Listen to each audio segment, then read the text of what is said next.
and welcome. You're watching Middle East Now on I24 News. Our headlines this hour.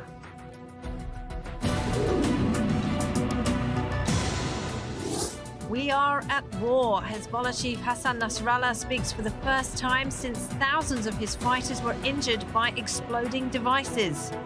Israel lays out a new proposal for Hamas, all of the hostages in return for the safe passage out of Gaza of all the Hamas leadership. And it's a year since Azerbaijan began its assault on the Nagorno-Karabakh region, forcing tens of thousands of ethnic Armenians to flee.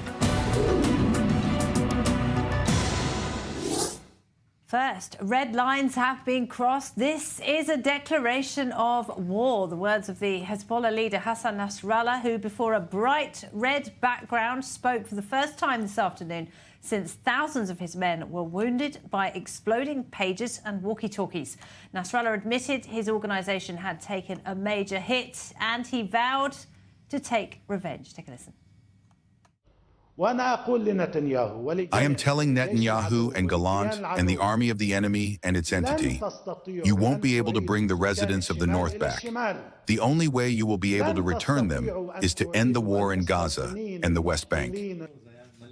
Well, our Middle East correspondent Ariel Osseran has more on that speech now, which is still going as we speak. Ariel, the Hezbollah leader, is known for his lengthy speeches. But what was surprising in those comments so far?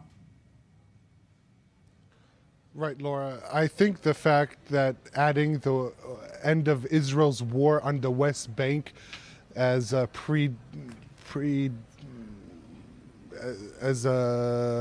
as a precondition to ending the war, that is something that we have not seen until now.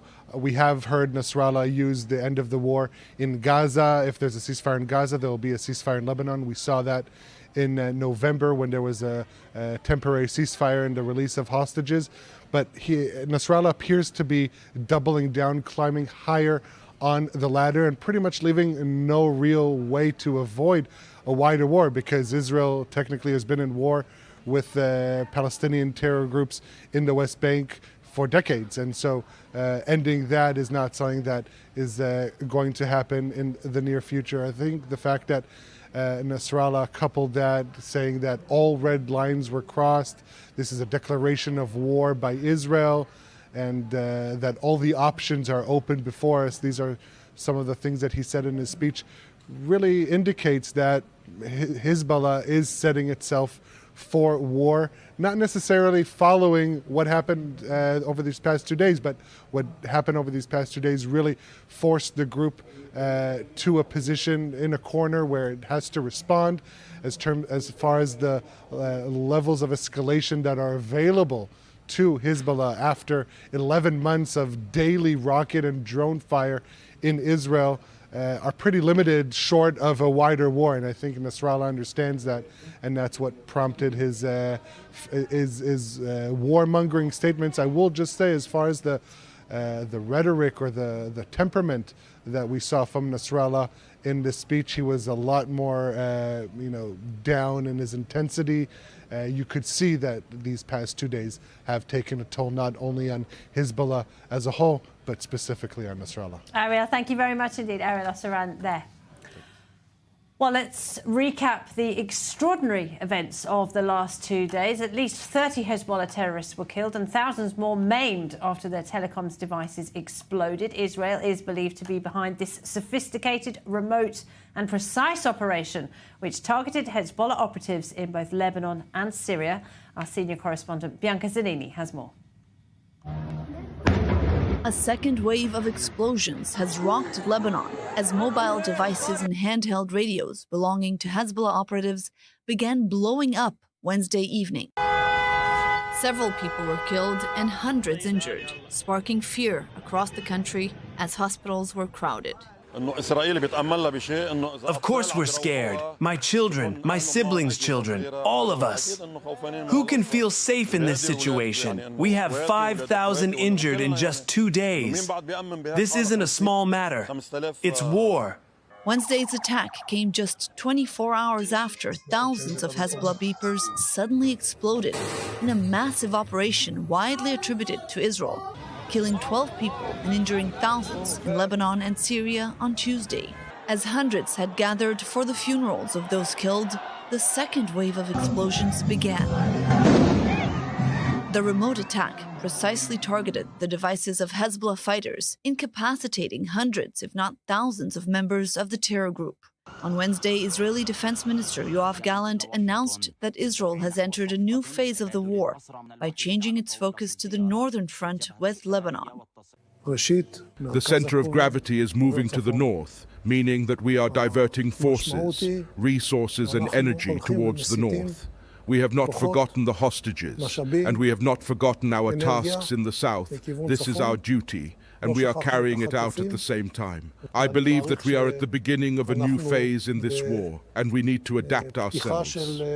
Without commenting directly on the attacks on Hezbollah operatives in Lebanon and Syria, Israeli Prime Minister Benjamin Netanyahu released a short statement. I have already said that we will return the residents of the north safely to their homes, and this is exactly what we will do. The attack prompted condemnation from the international community, highlighting indiscriminate collateral damage on civilians, which included the death of 2 children. In the U.S., Democrats calling for an investigation into whether U.S. technology was used in the attack, Washington denying they had any knowledge of the operation. What I can tell you is we were not involved in yesterday's incidents or today's in any way, and I don't have anything more to share. In a televised speech on Thursday, Hezbollah leader Hassan Nasrallah vowing retaliation against Israel as the Middle East braces for a potentially devastating escalation. Well, with me in the studio this hour, Colonel Dr. Jacques Neria is a former Deputy Head of Assessment for Israeli Military Intelligence and former Foreign Policy Advisor to the late Prime Minister Yitzhak Rabin. And Dr. Meir Javedanfar is an Iran lecturer at Reichman University. Welcome, gentlemen, to you both. So, Jacques, you were also listening to that speech by the Hezbollah chief today. I always listen. I always listen to Hezbollah because I spent hours of your life listening to. Yeah, I have hours of listening. I think this is a very special speech. I mean, most observers expected a very fierce speech, flamboyant and attacking and so on. And it was, in fact, a very subtle speech. it was constructed with great logic, and in fact, it brought you to the end by first beginning and exposing the fact that Hezbollah has been the victim of a criminal attack. And then for Hezbollah, Israel has in fact trespassed all the red lines that Hezbollah had in mind, which was in fact attacking civilians. So in Hezbollah's view, those who were wounded, it's not only the commanders of Hezbollah or the people with very important positions in Hezbollah, but it's also civilians. And as such, then this prepares for another response from Hezbollah. This is one thing. And then he said, during those 2 days, we received information about what was behind the intention. The intention Israel had, in fact, was to separate between the 2 fronts, the northern front and the Gaza front. And this, he said, will not happen. We will continue. We will continue to be the front of support at Gaza, and we will continue on our policy. We will not change. And what we are saying, and he repeated several times, that if Israel wants to stop the war in the north, then it has to stop the war in Gaza. It has to declare the end of the war in Gaza and withdraw from Gaza, etc., etc. So without this, we will continue on the northern front. So they said, and Israeli citizens will not be allowed to return to their homes. No, and then he said, what is the biggest accomplishment of the resistance is the fact that 60,000 settlers cannot go back to the settlements. For him, these are settlements. Metula and all the settlements. And he will do his utmost in order for others not to be able to come to their homes. So this is expanding, in fact, the attrition war against Israel. And this is another part of the speech. And finally, what the thing is about what would be the response of what happened on Tuesday and Wednesday. And he said very clearly, this is going to be a qasas. It's an Islamic term for a punitive act very, very hard and it has to be in proportion to the 4,000, 5,000 people that were injured by the attack. Jacques, thank you very much indeed, Meir. I will come to you in just one moment, but first I want to head to the north because tragically 2 Israeli soldiers were killed today. Several others were wounded in Hezbollah missile and drone attacks on the north of Israel. The soldiers have been named as Major Nael Fouassi, 43 years old. He was a logistics company commander in the 300th Baram Regional Brigade's 299th Battalion from Maghar, and Sergeant Tomer Keren, who was 20 years old, of the Golani Brigade's 51st Battalion. He was from Haifa. So tragic news there of 2 Israeli soldiers killed today. Well, let's get the latest from our correspondent, Zach Andrews, who is up in northern Israel for us now. Very sad news today, and a reminder of how Hezbollah continues to attack Israel. Yeah, that's right. We're still waiting for confirmation, but Channel 12 here in Israel is saying that it was once again these drones. And the drones have to date been the deadliest weapon that has been used here in the northern arena against soldiers. The most IDF fatalities come at the hand of these drones. Now, at the same time, we know that there are 6 other wounded. We're still waiting for official confirmation whether or not these are civilians or soldiers, but given that at the time of the attack there was no red alert, usually speaks to, and what we're hearing on the ground here is that it was an ATGM launch, one of these anti-tank guided missiles that would not trigger a red alarm, and that's causing the other 6 injuries. We don't have any confirmation whether or not these were civilians or soldiers. Given that this was very likely very close to the border, that's the range of these ATGMs. It's got to be right there on the border. You know, I'll let you at home deduct for yourselves. We'll wait until we get official confirmation for these 6 other wounded. We don't have a condition report either. Laura, at this point in the day, well, actually all day yesterday, Hezbollah only claimed responsibility for 4 attacks. It looked like they were still reeling from the aftermath of these radios that had exploded a day after these pagers exploded on them. The count now stands at 37 dead from both the radio and pager attacks. 4 attacks yesterday that Hezbollah claimed responsibility for here on the north. At this point in the day, it's 7:12, and we are looking at 11 attacks that they have already claimed responsibility for, and usually when the sun sets, it gets even hotter. So this could be a night where we have a lot of questions where this conflict is going. We see Nasrallah, as you've been discussing, speaking with that same level of rhetoric. We've seen him use time and time again this very Israel is the enemy, Israel will be destroyed kind of stuff that we hear from him time and time again. So where this conflict is going, where the level of fighting goes next, it's not looking good. Yeah, Zach, thank you very much. Zach Andrews there up in northern Israel, and there were Israeli warplanes flying low over Beirut during Nasrallah's speech earlier. Dr. Javid Anfar, I want to talk to you because Iran, which of course funds, supports and directs Hezbollah, has given a sign of support. We have one of its generals today saying Israel will face a crushing response, as this general put it, from the axis of resistance. I just want to ask you, to what extent is this Iran pushing Hezbollah, or are they acting autonomously at this point? Well, I think that's more our Lebanese experts could tell us how much Mr. Nasrallah takes orders from Mr. Khamenei, because that's an ongoing puzzle that we don't know. Some people believe that he can't say. He says no to Khamenei because, after all, Nasrallah is Lebanese. But at the end of the day, I think the decision by Hamas to attack Israel on the 7th of October caught the Iranians by surprise.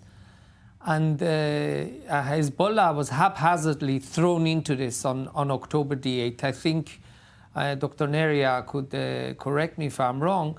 I think Hezbollah would have preferred to stay out of this current ongoing war, because it has actually placed a cost on Hezbollah's fighters. Until now, they've lost 450 people.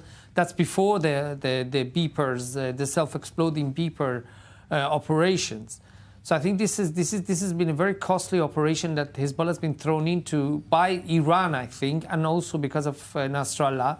I think most probably because of Iran, because they don't want to lose Gaza. They don't want to lose Gaza as a base for the Islamic Republic. They are paying a very, very high price because of Hamas's decision to attack Israel. At the same time, I think despite the major losses that Iran has suffered in Lebanon and in Gaza through its proxies, Iran is scoring a massive strategic win right now. Ah, really? In the West Bank. In the West Bank. I think the presence of Iran, which we hear in the press, is more and more is getting weapons through to the West Bank. This is a dream come true for Ayatollah Khamenei. They've been trying to do this for many, many years. So while Israel is weakening Iran's proxies and dealing at least tactical blows against them in Lebanon and in Gaza, in the West Bank, Iran is chalking up a strategic win, unfortunately.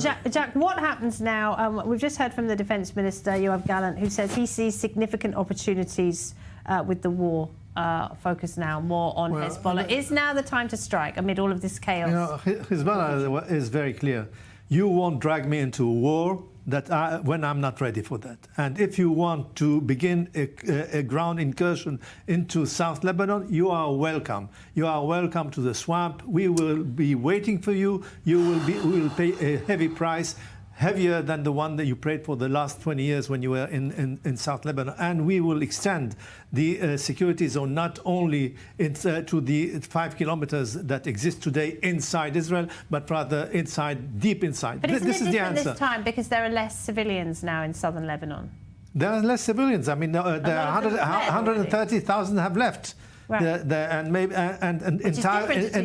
Entire villages have been emptied. But I mean, this doesn't matter for Hezbollah. And just a moment about Hezbollah. Hezbollah is not a Lebanese party. Hezbollah has been founded by Iran in 1982. It speaks Lebanese, but it is an Iranian organization. So, I mean, what sort of autonomy does Hezbollah has? Very limited. When Iran asks him to intervene in Syria in favor of Assad, he sends his troops to Assad. If he is asked to send troops to Iraq, to Yemen, and train the Yemenite with the ballistic missiles, this is what he does. Concerning Lebanon, he has a certain autonomy, and the fact is that if he doesn't go into an open war declared, I mean, the open war, it's because Iran is not interested in that. In my opinion, it would be a tragic mistake for Israel to enter again Lebanon and to occupy it.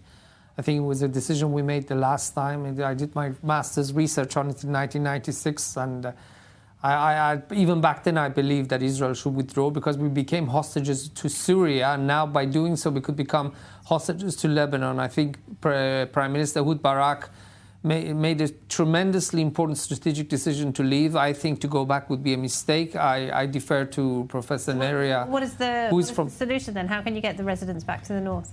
Well, if you go and occupy, the thing is, war against Hezbollah is a hybrid war. To win it, we also need diplomatic legitimacy. If we start occupying southern Lebanon, that's going to undermine our diplomatic legitimacy, and that's going to actually give more legitimacy to Hezbollah to attack us. But you have to create a situation where the south of Lebanon is being secured not by the UNIFIL, I mean, who are good for nothing, but I mean something real. All right. And this can happen only with an international intervention. Well, on that issue of diplomacy, from the UN chief to Jordan's foreign minister and even a member of the US Congress, there has been some condemnation of Israel for the attacks on Hezbollah. This despite the highly precise nature of the operation. More in this report.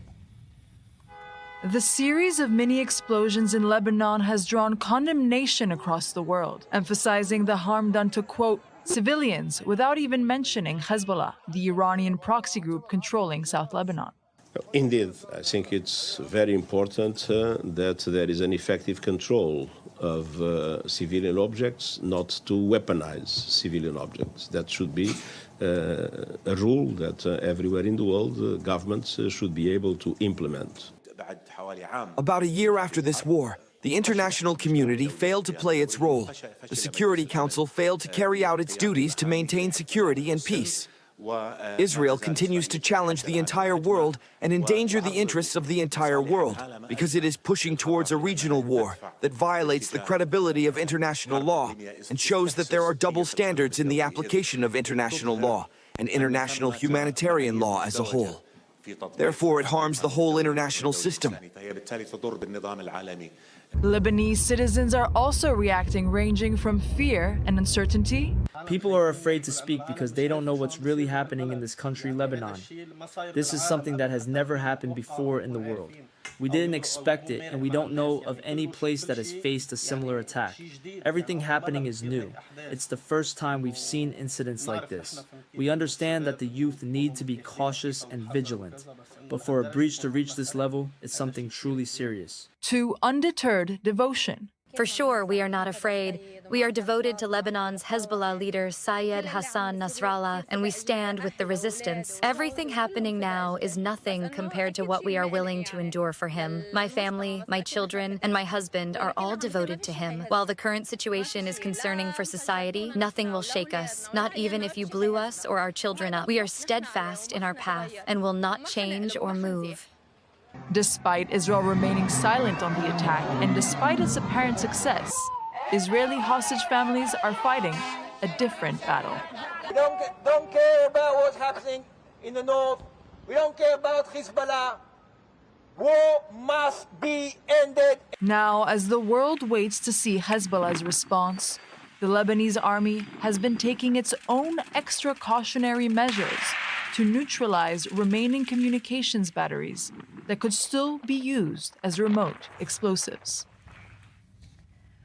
Well, for more on the international reaction to the attacks, we're joined by Hussein Abdul Hussein, Research Fellow at the Foundation for the Defence of Democracies, the FDD. Thank you very much indeed for joining us, Hussein. Good to see you again. And you grew up in Lebanon, I think that's right. You know better than most what Hezbollah are capable of. Let me ask you, were you surprised by some of the sympathy we've seen expressed for what is, after all, a US-designated terrorist organisation?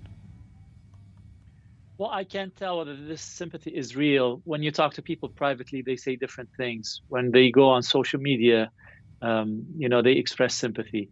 I think there has been outrage against Hezbollah for a long time. And many Lebanese understand that Hezbollah is responsible for the killing of thousands, tens of thousands of Syrians and of Lebanese, including Prime Minister Hariri, including many politicians. So the Lebanese have not forgot how tyrannical Hezbollah has been toward them.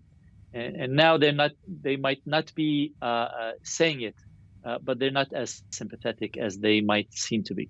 Nasrallah himself admitted it today. The group has suffered a major blow to its capabilities this week. It's also suffered a blow to its reputation, I think it's fair to say.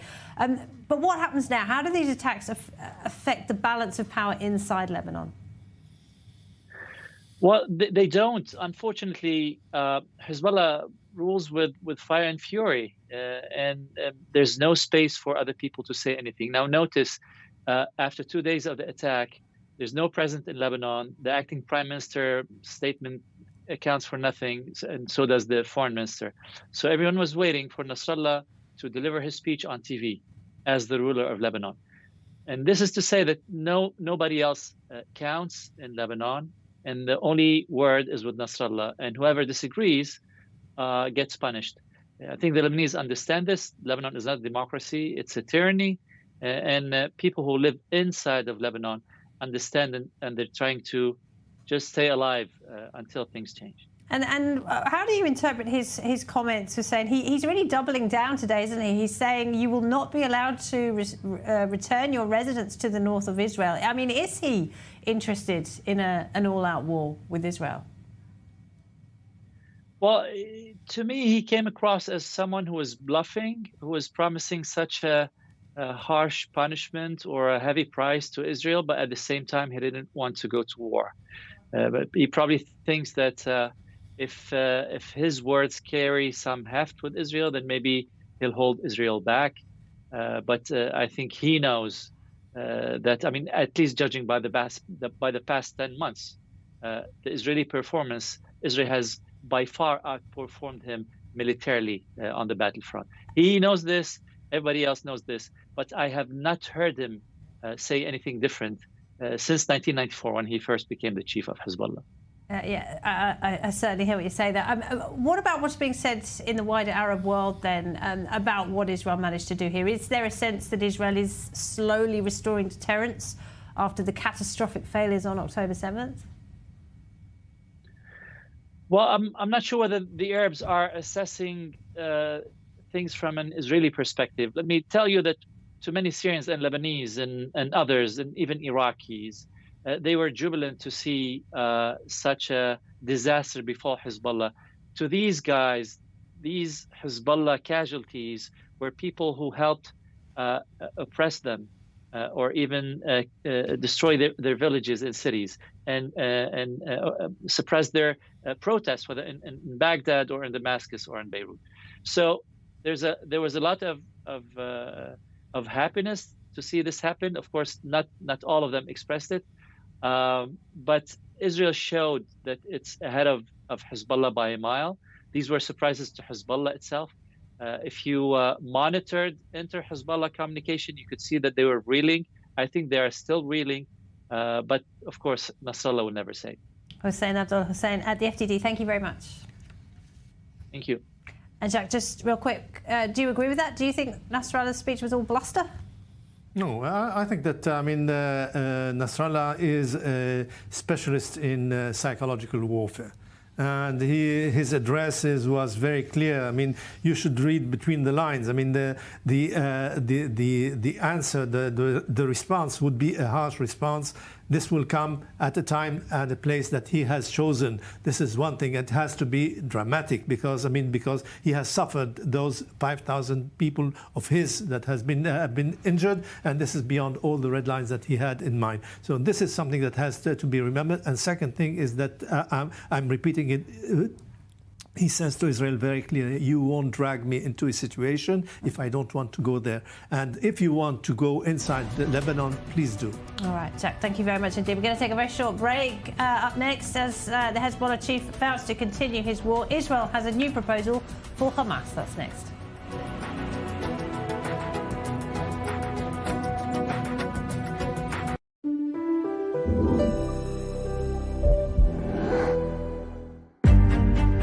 Sail for the benefit of the victims of October 7th, 2023, supported by the Karen Hayazad. With renowned artists from all over the world on Monday, October 7th, 2024.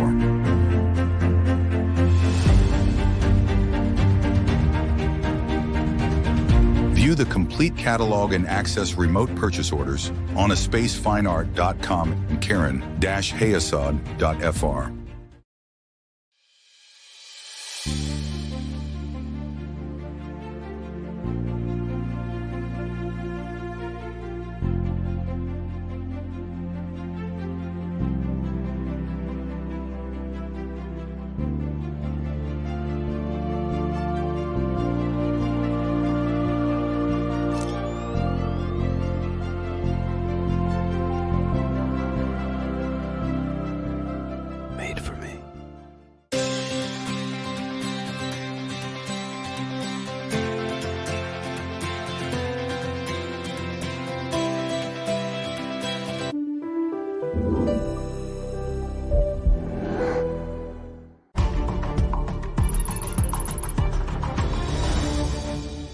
This broadcast is brought to you by Israel Bonds, the most direct and impactful way to support Israel. Invest now at israelbonds.com.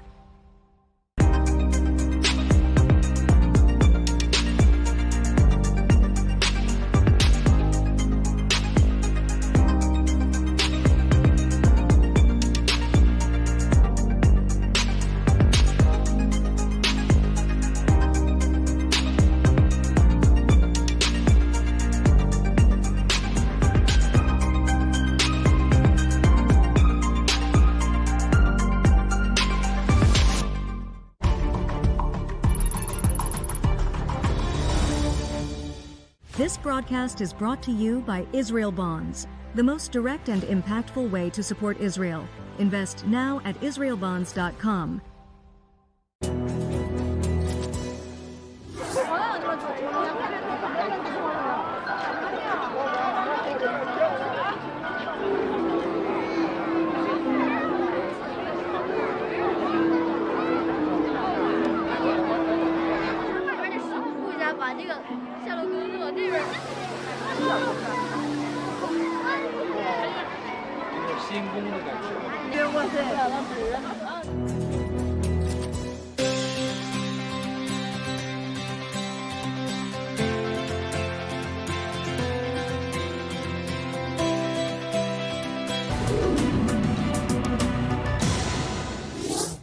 Welcome back. Well, following the assassination of the Hamas chief Ismail Haniyeh in Tehran at the end of July, Iran has been promising to exact revenge. Well, according to the Shin Bet, 73-year-old Israeli Jew Moti Maman was all but willing to help. He's just been arrested on charges of espionage. Our Joe Brown has the story. Smirking in custody is 73-year-old Moti Maman, a Jewish man from Ashkelon in southern Israel, who was hired by Iran for a daring plot to assassinate Israeli Prime Minister Benjamin Netanyahu. An incident that sets a new bar of severity and audacity that we have not yet known. We are talking about an Israeli who, during a war at the state of Israel's toughest time, enters Iran, holds a meeting with Iranian intelligence agents who offer for him to assassinate senior figures in the state of Israel, no less. Details have been released by the Shin Bet after Maman's indictment.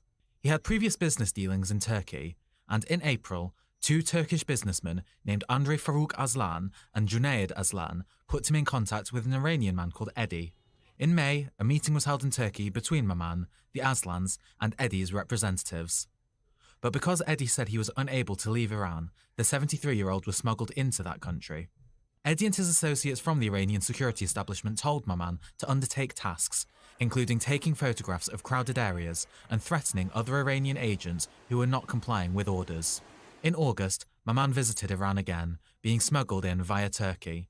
Here, he was asked by Iranian intelligence officials to kill not only Netanyahu, but Defense Minister Yoav Gallant and Shin Bet chief Ronen Bar, and potentially former Israeli Prime Minister Naftali Bennett as well.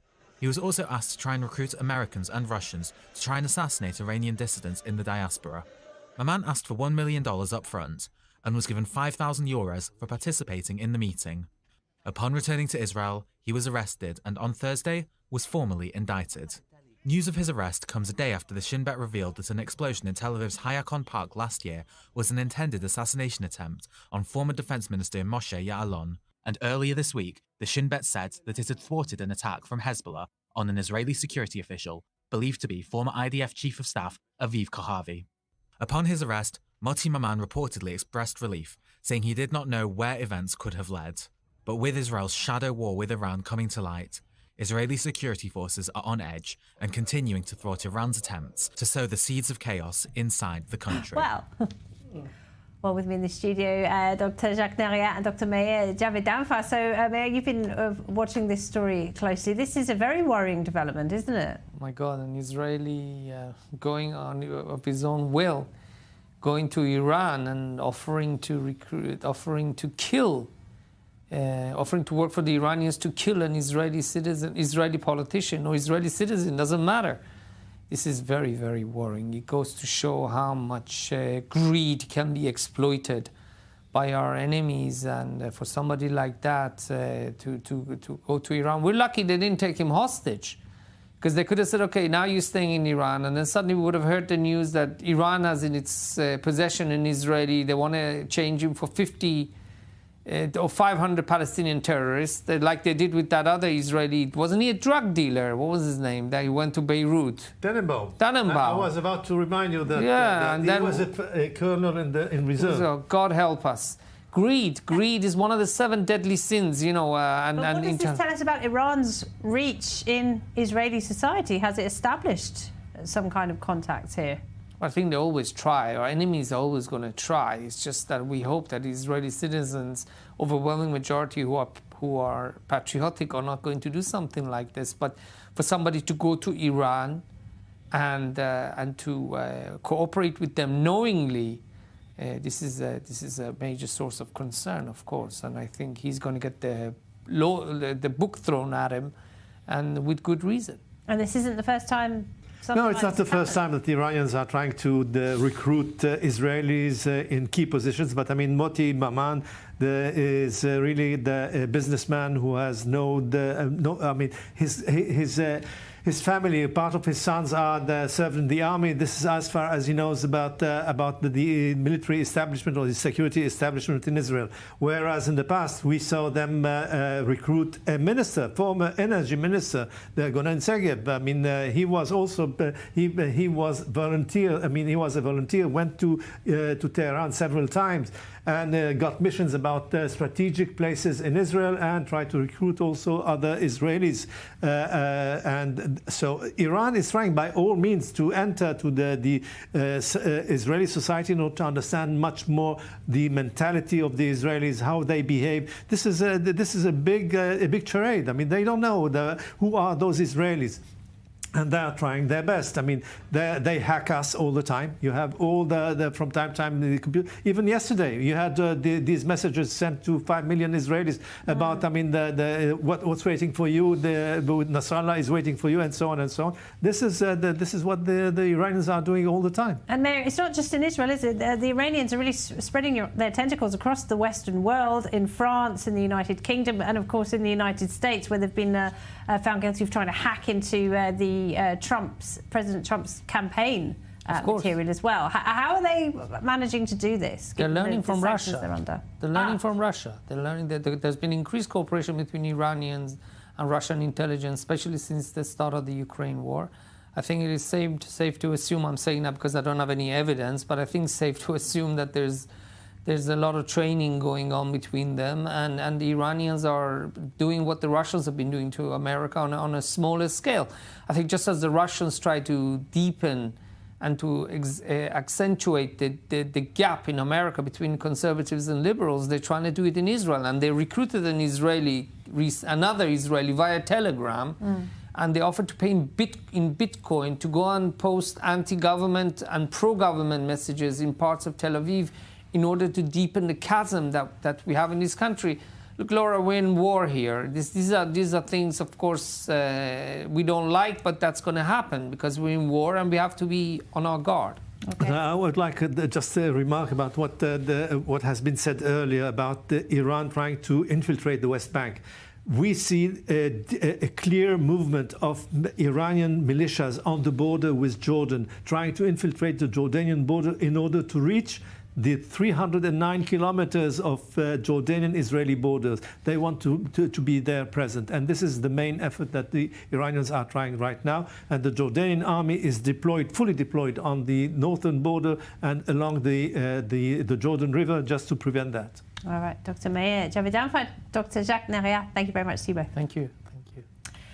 Now, Israel has a new proposal for Hamas, safe passage out of the Gaza Strip for all the group's leadership in exchange for all 101 hostages. The deal, which has the support of the Hostage Family Forum, would also grant the release of an unspecified number of Palestinian prisoners. Our Lynn Plachmeier has this report. An Israeli official has confirmed an emerging report about a new outline for a hostage deal. In this deal, all hostages will be released at the same time in exchange for the end of the fighting in Gaza, plus the safe passage of Yahya Sinwar and his associates out of the Strip. Furthermore, the new ceasefire deal would see the release of Palestinian prisoners jailed in Israel, demilitarization of the Gaza Strip, and a new system of governance. The Hostages and Missing Families Forum expressed its full support for this plan in a statement, saying, "We welcome Netanyahu's new outline, a one-shot deal and the end of the fighting. A one-shot deal that includes all 101 hostages is the wish of all Israeli citizens and the families of the hostages. The proposal strengthens security in Israel and makes it possible to reach a comprehensive regional settlement." The statement adds that the proposal was, quote, "presented in Washington in front of leaders from Arab countries and received a positive response." U.S. Secretary of State Antony Blinken visited Egypt this week in a bid to push for a hostage deal. He expressed cautious optimism concerning possible success. We've made a tremendous amount of progress over the last month and a half. There are, I think, in the agreement, 18 paragraphs. 15 of them are agreed, but the remaining issues need to be resolved. We put forward with the Egyptians and the Qataris ideas for resolving them. The bottom line is this: their resolution is less a question of substance and more a question of political will. And for both parties, it's important to demonstrate that political will to get this agreement concluded. As tensions on the northern border rise amid fears of an all-out war with Hezbollah, the new report of a one-shot hostage deal might be the way out, not only for the hostages and their loved ones, but also for the State of Israel. And we are approaching a very difficult anniversary, of course, here in Israel. I Don't Want to Forget is the name of a new powerful exhibition in Tel Aviv, which commemorates the victims of October 7th. More in this report. Commemorating an event that is still ongoing, the idea is sparking heated controversy in Israel as the first anniversary of the October 7th massacre approaches. But art, on the other hand, doesn't care about time and its sequences. I Don't Want to Forget. From the outset, the title of the exhibition shows the color in the darkness of the Tel Aviv Museum of Art, an exhibition which brings together works by Israeli artists created in response to the trauma of October 7th. I did these several days after October 7th, influenced by what happened at the Nova Party. Since October 7th, Israeli artists have been rallying in their own way on the front of a collective memory in the making. Personal or collective visions, each work here testifies to the power of art in the face of trauma. I think this exhibition, which presents so many artists who worked at this time, is a sort of monument. A description of the collective memory which we'll return to for years to come to examine the sentiment of Israeli society and its artists. And in the face of the destructive impulse of war, the irrepressible impulse to create again and again. Especially in these times, art can give you a refuge, but you go to it and you disconnect. It's somewhere you try and look inward and understand what you cannot understand outwardly. The works in the exhibition were all borrowed from the collection of the Parisian collectors and celebrities. All the works on display come from the collection of Arthur and Mareva Galanter. The media couple chose to support Israeli artists after the Black Saturday atrocities. I cried a lot when I set up this exhibition. The exhibition is called I Don't Want to Forget. That means we won't forget. Generations will pass until we forget that terrible day of October 7th. A committed act that also responds to a call for a boycott of Israeli artists in the art world. The boycott of Israeli artists is complete and utter nonsense, since the art scene in Israel opposes the Netanyahu government. Even before the war, they were demonstrating for 40 weeks. Every week against this government. No gallery agreed to exhibit their works, not because they're Israeli, but because they were scared of having their show windows smashed. First of all, we'll publish a book, and obviously we'll try to present this exhibition throughout Europe, first in London, then in Berlin, Paris, and then I hope New York. But before it wanders the far corners of the world, it's definitely worth catching the exhibition here at the Tel Aviv Museum of Art until December 14th. It's a year since Azerbaijan began what it called an anti-terrorism operation in the breakaway region of Nagorno-Karabakh. But for many Armenians, it was nothing short of ethnic cleansing. After a 9-month blockade on the territory that Armenians consider their ancestral homeland, 120,000 ethnic Armenians had to flee. It marked the end of a conflict that has endured since the collapse of the Soviet Union, and it's widely believed that Israel, which has developed a strategic partnership with Azerbaijan over the years, supplied some of the weapons that were used in that operation. Well, to talk more about that, I'm joined by Arman Akopian. He's the Armenian ambassador to Israel. Ambassador, thank you very much for taking the time to talk to us today. First of all, tell me, what is the situation for the 130,000 ethnic Armenians who had to leave behind everything in Nagorno-Karabakh a year ago today? Huge humanitarian catastrophe, a huge human tragedy that remains unpunished and unrecognized, unfortunately, by the international community. And all these refugees, displaced persons who were subject to the very cruel ethnic cleansing by the Azeri authorities, they are now, all of them, living in Armenia, and our government does everything in its power to ease their sufferings. And I can speak of my personal experience because just in front of my apartment in Yerevan, there is a family of refugees from Karabakh who live in a rented apartment. They have small kids, and one of their kids, a small girl, she keeps asking her parents to take her back to Nagorno-Karabakh to retrieve her teddy bear because she cannot fall asleep without that teddy bear. And watching this on a daily basis, you know, that hurts a lot. That's a huge human tragedy.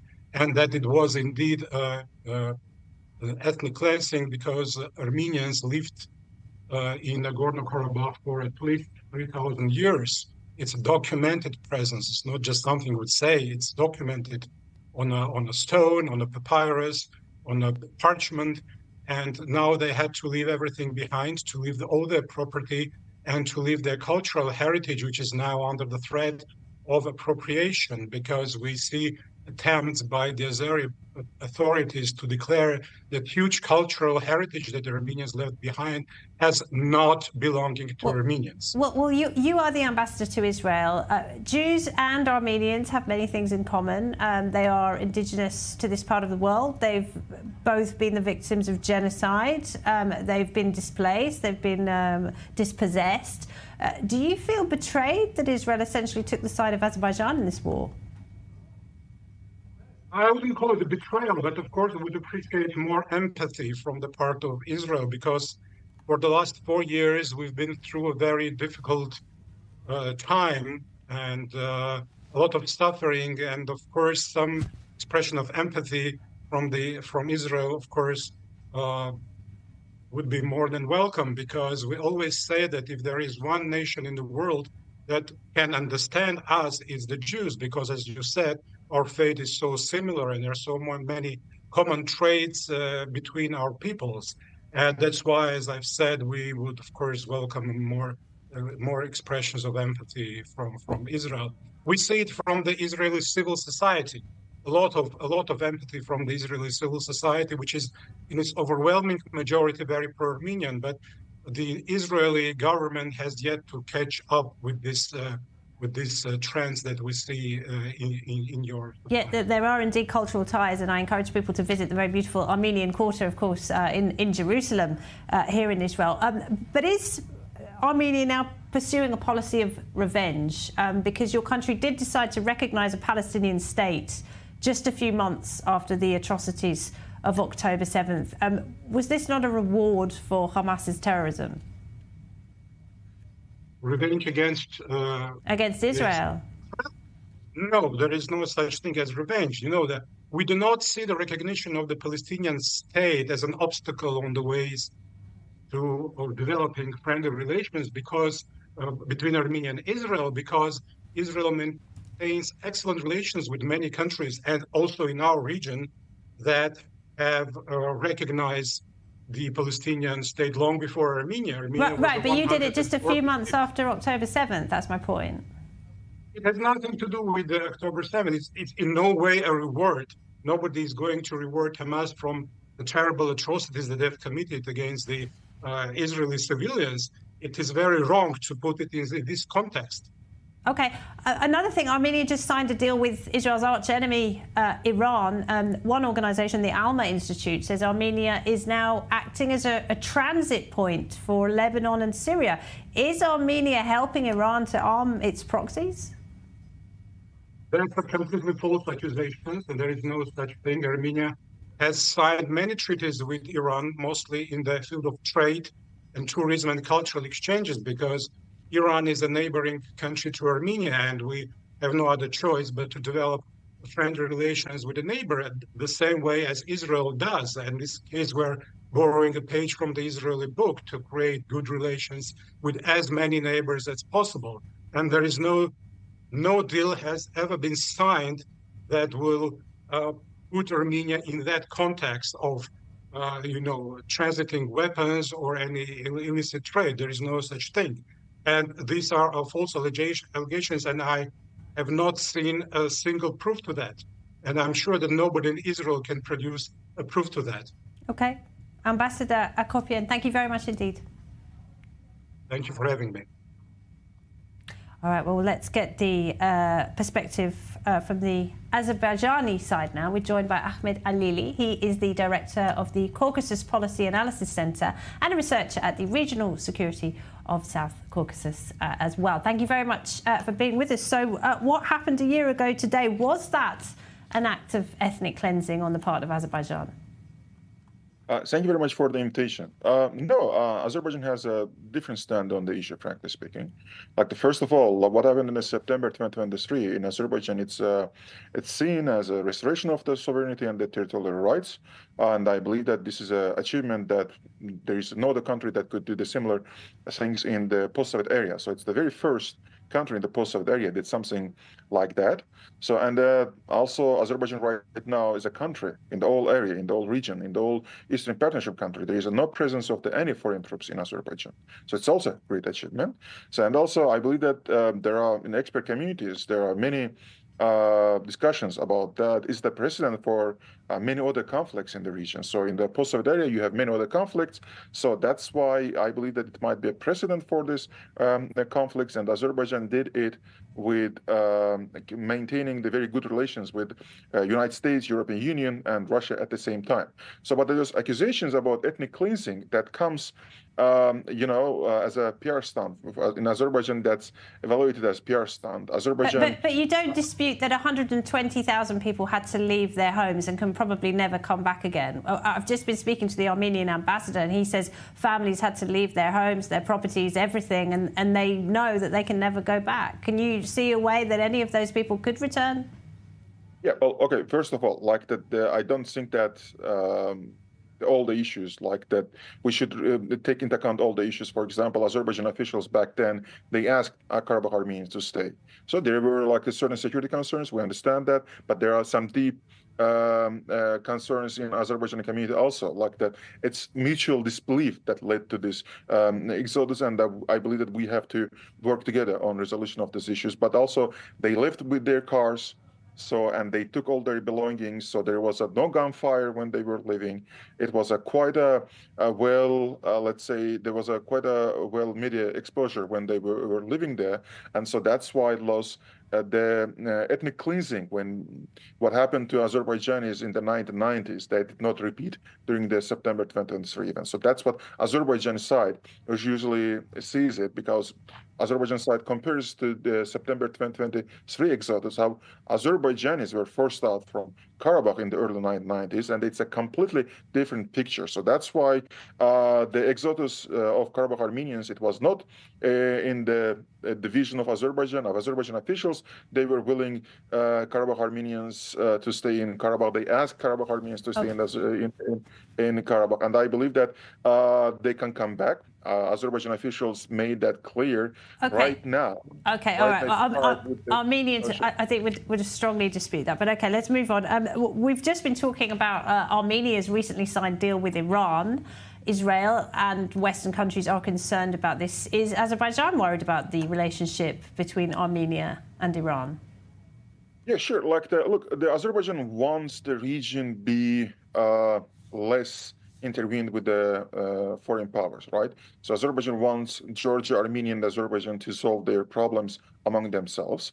So any external actor in the region, that means that their interests are going to be presented in the region. So that's why Azerbaijan is strongly pushing for the bilateral track in Armenia-Azerbaijan relations. So that's why the intervention of any third countries into this process, that might negatively affect the process. So that's why any other involvement to this issue is not welcomed by Azerbaijan. So that's why right now Azerbaijan understands that the geopolitical landscape of the region is quite rich with the other players. So that's why now Azerbaijan wants to limit number of the foreign players that can intervene to their regional affairs. So that's why Armenia-Iran relations in this context is a source of concern for Azerbaijan. All right, Ahmed Alili, great to talk to you. Thank you very much. Thank you. Turkey has been in uproar since Parliament passed what critics are calling the massacre law, which targets stray dogs in the country. Now activists and organisations are working to get dogs out of Turkey and into loving homes. More in this report. Given a new chance at life after Turkey's parliament passed a law in June ordering the impounding of the country's 4 million stray dogs Animal rights activists are doing everything they can to get the canines out of the country. Turkey has seen fierce protests since June when the law was passed, calling the bill, quote, the massacre law. Turkish shelters are unable to accommodate the millions of strays, and it can often take years to find homes for older, larger, or disabled dogs. Animal lovers fear that with no space for all of the dogs, many will be euthanized. One shelter has seen a flood of people from around the world looking to adopt. After the law, there was really a huge demand. Right now, we have 20 to 25 dogs who were ready, who had their titration ready, and were advertised on the website. 2 of those dogs are Dali and Dizi, furry friends now living a comfortable life in the Netherlands after waiting in a Turkish shelter for 4 years. Dali, named after painter Salvador Dali's 3-legged chair, lost a leg when she was hit by a car as a 2-month-old pup wandering the streets. Dali is now in a foster home in the Netherlands awaiting adoption, while Dizi is settling into her new life with a loving owner. It's a dog's life in Turkey, but let's hope they have a happier life now. Well, do stay with us on I24 News. Caleb Ben David will be with you next for tonight's edition of The Rundown. Good night.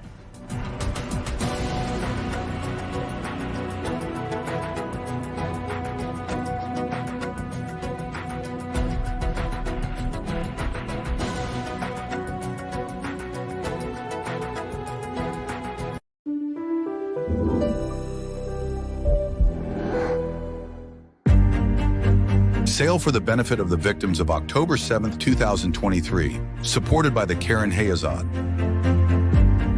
With renowned artists from all over the world on Monday, October 7th, 2024.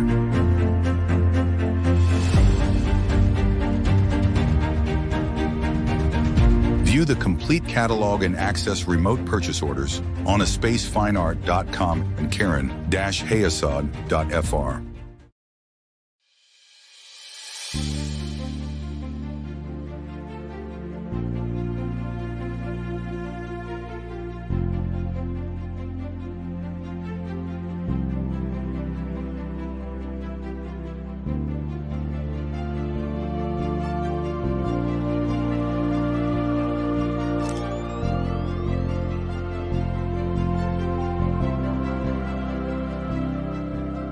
Made for me.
Hassan Nasrallah vows Hezbollah will retaliate for the devastating mobile device explosions that he calls a declaration of war by Israel, as the fire from Lebanon claims the lives of 2 IDF soldiers. We'll have the latest.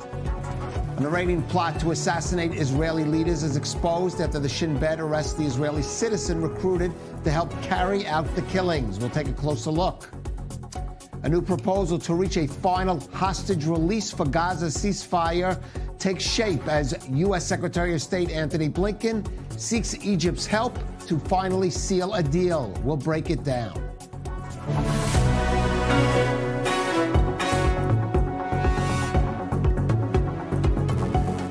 This is the Rundown on I-24 News. I'm Caleb Ben David. Following 2 days of devastating blows against Hezbollah, its leader, Hassan Nasrallah, remains defiant.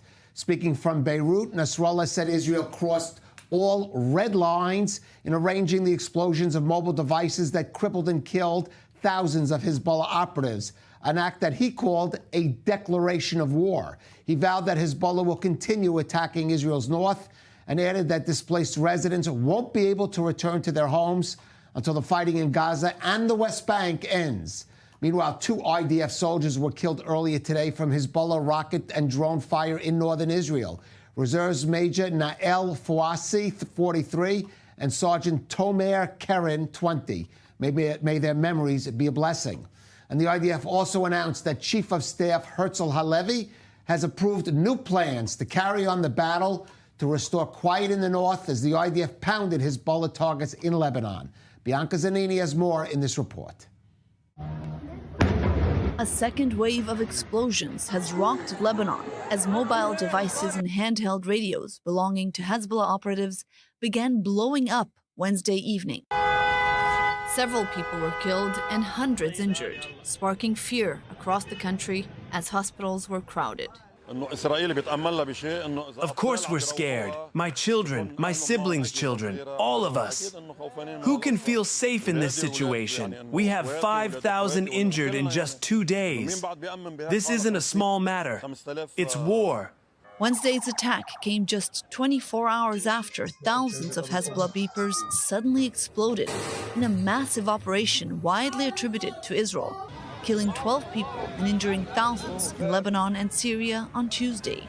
As hundreds had gathered for the funerals of those killed, the second wave of explosions began. The remote attack precisely targeted the devices of Hezbollah fighters, incapacitating hundreds, if not thousands, of members of the terror group.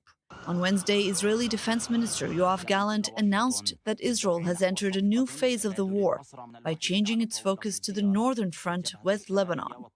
The center of gravity is moving to the north, meaning that we are diverting forces, resources and energy towards the north. We have not forgotten the hostages, and we have not forgotten our tasks in the south. This is our duty, and we are carrying it out at the same time. I believe that we are at the beginning of a new phase in this war, and we need to adapt ourselves.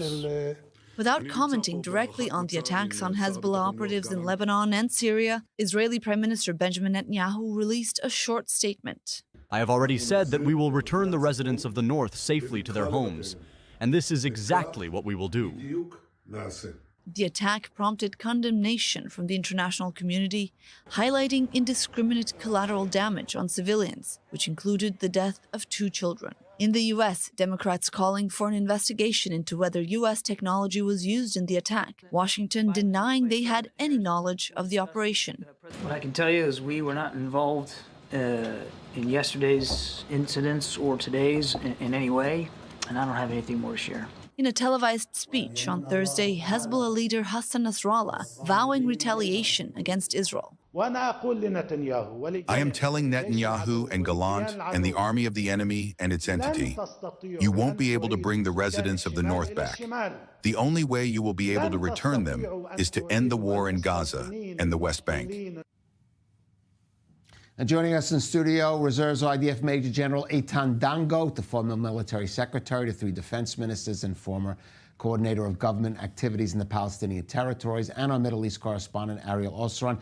Ariel, let's break down a little more closely what Hassan Nasrallah's message was to Israel and I guess to his own people this evening. Yeah, the leader of Hezbollah acknowledged that this was the biggest blow Hezbollah has ever received by Israel or at all. It's calling the past 2 days unprecedented in their damage to Hezbollah, to the Lebanese people. But he did go a step further, not only saying that Israel crossed all red lines and that this was a declaration of war, but saying that Israel, in order to stop the war with Hezbollah, has to end the war in Gaza, that we know, but as we heard, added the West Bank. Now, this is something that I doubt it was a slip of the tongue. Nasrallah does not have a tendency to do that, and if he were to add ending Israel's war in the West Bank, however, whatever that means, as a precondition to a ceasefire in the north, that pretty much leaves no wiggle room to avoid a wider war, because Israel has been engaged in war with terror organizations in the West Bank for decades now. And so his threats are not what's going to stop that. It appears that Nasrallah climbed maybe a little too high up the ladder. And so we have seen this linkage between a ceasefire in Gaza and a ceasefire in Lebanon. But now Nasrallah taking that a step further, calling for end of hostilities in the West Bank. That is what's going to end hostilities in the north. That is not something that appears that's going to be happening anytime soon. No, and neither does the rocket fire in the north appear to be ending anytime soon. In fact, let's go to our correspondent, Zach Anders, in northern Israel near the Lebanon border. And Zach, we don't see that major attack coming from Hezbollah that some thought might come in response to these wave of explosions. But again, though, we do see that continued intense rocket fire and, unfortunately, some tragic consequences claiming the lives of 2 Israeli soldiers. Yesterday, 4 attacks from Hezbollah. Today, at this point in the night, 11. Now, you could probably attribute yesterday's dip in the number of attacks to the fact that Hezbollah is likely scrambling or was scrambling from those radios that had just burst all across the country. But this today has seen a spike, a serious spike in the level of tension that we experienced. I mean, when we drive to this location here in Shlomi, right, as you're driving up the highway, you can see that gradual change from people in Nahariya. Everybody seems to be going about their business. Then you get north of Nahariya and the cars on the road start to get fewer and fewer. The people that you see start to get fewer and fewer, and then you meet that first military checkpoint and you don't see hardly anybody after that. Well, when we were in Nahariya, the alarms came through for drones, and people parked their cars, jumped for cover, people lying down face first in the street, on the road. So the level of where this conflict has kind of cut a bit deeper and deeper into the country tonight has certainly been felt. And as you mentioned, this has been a deadly day. 2 IDF soldiers killed.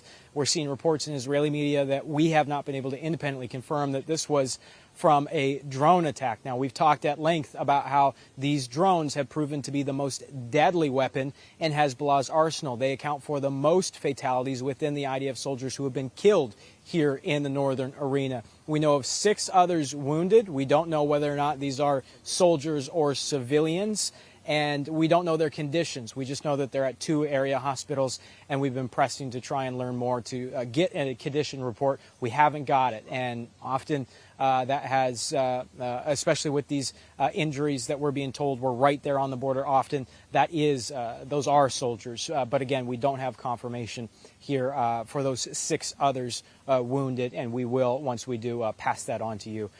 So, Kalev, very tense night, and you're looking out across the border, we are at least, and you're wondering, where is this going? Where could it possibly go next? Well, we're seeing some statements, some sources telling Israeli media channels that the IDF modus operandi here is going forward going to be to escalate the level and intensity of the attacks in southern Lebanon. Well, we've certainly seen some pretty serious blows dealt in these airstrikes. The airstrike activity that we've seen in southern Lebanon, it's been considerable.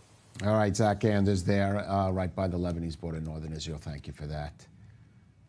Eitan, we heard Hassan Nasrallah basically taunt Israel this evening, say the residents of northern Israel are not going to be able to come to their homes anytime soon. He basically invited Israel to invade, say this Israel will be your swamp. Lebanon will be the IDF swamp if you invade. We're ready for you. We heard that the IDF is moving troops up to the northern border. Herzl Halevi, the chief of staff, signing orders on a new plan. Are we at the point where we're going to see a broader operation that could also even involve penetration into Lebanon? Yes. First of all, allowed me to pay my condolences to the two families that lost the two soldiers, unfortunately, from the morning and afternoon on the lunchtime, what happened in both areas, in the east and in the west side of the border. Secondly, listen, Caleb. Nasrallah appeared after 72 hours from the beginning of the Israeli attack, we can call it. And a leader that appears after 72 hours, after two attacks, and not show his face and his speech to his people, shows that was a great shock, that even Nasrallah now is not collecting the final picture that happened, and he will be surprised. He admit about his failure. He tried to make it as lower or local as he can, but this thing has a great strategic damage to his organization on the back, on the deployment of Hezbollah from Beirut till Iraq. Secondly, he tried today to react against Israel on the military way on the south of Lebanon to show his capacities, and he showed them. At that area, it continues. Third, he made like a light and made a very important message. I'm not going to change the final condition for ceasefire. It means he connect himself till to Gaza, to ceasefire in Gaza, then he will stop. But what will be inside? He said, I will react concerning what Israel did to me. He's not making full options and not describe what he's going to do, and Israel has to take it very seriously and to be in high readiness against it. On the other hand, he made his words towards, as you said, the intent of Israel declarations to deploy on the south area of Lebanon as it coming from the press and from movement of ground forces. And he said, I will wait you as I did at 2000. What is missing here? Missing here a part 2006 was the Second Lebanon War. And you remember the fire that later, Nasrallah said, I made a mistake by the combination of fire and deployment. We were not so succeed in the deployment on the ground activities, but the damage was in his mind almost for 20 years. So that means he's waiting for the deployment of the entries of Israel inside. What does it mean? In my opinion, he was very careful on his speech. He also made interior speech to Lebanon civilians all over, because he thanks his main enemies, like the hospitals that belong to other side, the Maron in Lebanon, those who supply help. Yes. And to whom he admit to Syria, he admit to Iran and to Iraq. These are the three countries that assist help to Lebanon. I think this shows the Lebanon poor situation in these conditions. So what my conclusions? First, he was very careful. He understands very well what he got from Israel on his back, and he doesn't know what else Israel has towards him. Secondly, he prepared himself to the stage that Israel will deploy. Third, he said, I will stop it, as I declared before, on a ceasefire. But from my point of view, as an Israeli commander, former commander, I would be in a very alert, because what is he looks like his priorities, or what he can do in surprise. Rockets, and also use the ground corps in small areas during the border. Israel should be in high readiness, take his word seriously. But one thing is clear. Hezbollah has now to check very careful what happened to him. They will be very careful with their reaction. Right. And we have to take it on a way that to know this man is now under a lot of pressures after what happened to him. His organization is not secure. He might be understand that Israel knows a lot and the things that he planned to do. All right, well, we'll have to see how he reacts to that pressure, of course. In the meantime, the residents of the North await their return there. Now, rarely in the history of warfare has an operation against a terror movement embedded in a civilian population so precisely target individuals of those enemy forces. But that hasn't stopped Israel's usual chorus of critics in the international arena to blame and condemn it for the detonation of those Hezbollah communication devices. Here in Israel, the reactions range from praise and satisfaction, and in Lebanon, fear and trembling. Emmanuel Honorat breaks it all down. The series of mini explosions in Lebanon has drawn condemnation across the world, emphasizing the harm done to, quote, civilians, without even mentioning Hezbollah, the Iranian proxy group controlling South Lebanon. Indeed, I think it's very important that there is an effective control of civilian objects, not to weaponize civilian objects. That should be a rule that everywhere in the world governments should be able to implement.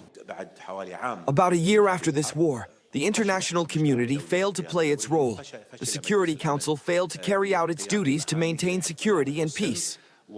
Israel continues to challenge the entire world and endanger the interests of the entire world because it is pushing towards a regional war that violates the credibility of international law and shows that there are double standards in the application of international law and international humanitarian law as a whole. Therefore, it harms the whole international system. Lebanese citizens are also reacting, ranging from fear and uncertainty.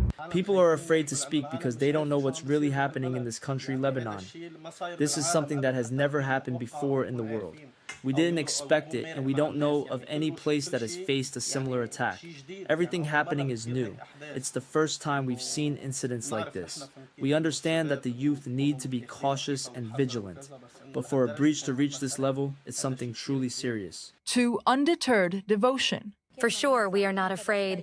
We are devoted to Lebanon's Hezbollah leader, Sayed Hassan Nasrallah, and we stand with the resistance. Everything happening now is nothing compared to what we are willing to endure for him. My family, my children, and my husband are all devoted to him. While the current situation is concerning for society, nothing will shake us, not even if you blew us or our children up. We are steadfast in our path and will not change or move.